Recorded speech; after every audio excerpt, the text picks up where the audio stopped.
People's first experience of the system is often profoundly alienating.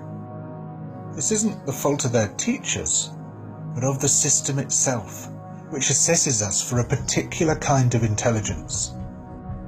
We pass or fail on ridiculously narrow criteria.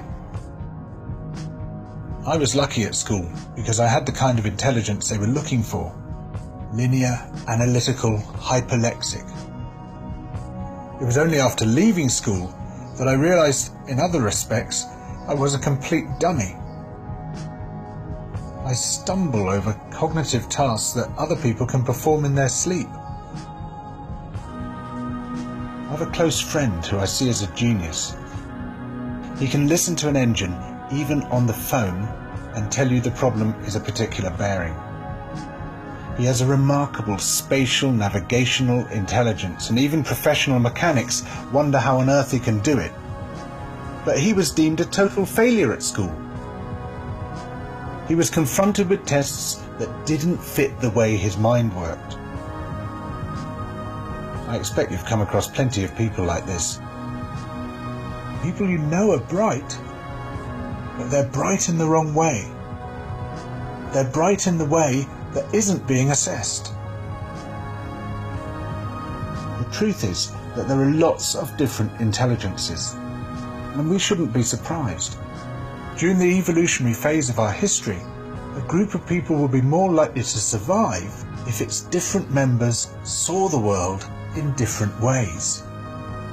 Some people could make excellent tools. Some people could hunt very well. Some people were good at looking out for danger. Some people were good at strategizing how to get through a long winter.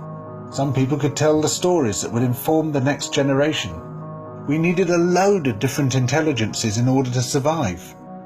Nowadays, we are treated as if only one kind of intelligence is valid. Anyone with a different intelligence is deemed stupid. The way we are schooled compounds this alienation. How did we get to the point that we believe the best way of schooling children is to sit them behind a desk and insist they keep still? Children keeping still? That's difficult for anyone, but especially for kids with a roaming, navigational mind. I've done some volunteering with an adventure learning charity, and the first time I took a group of these children out, we were rock pooling on the shore. Most of the kids had never seen the sea before, never visited the countryside before. And there was one kid who just stood out. He was brilliant. He was there at my shoulder all the time. Whenever I said, "What's this?" or "Why is it this colour?" he would hazard a guess. And they were always interesting answers. He was finding things, catching things, picking things up. And after a couple of hours I said to his teacher, "That kid is a genius." She said, "Him? He's bottom of the class." If a kid like that is failing, it is not the kid's fault. The fault is with the system. As I say, I don't blame the teachers because they have to teach to the system. Plenty of teachers desperately want to do creative things with their children, to discover their different intelligences, but they are forbidden to do so. If an intelligent child fails a test designed to assess a different kind of intelligence, they become alienated, not just from school, but from the system as a whole.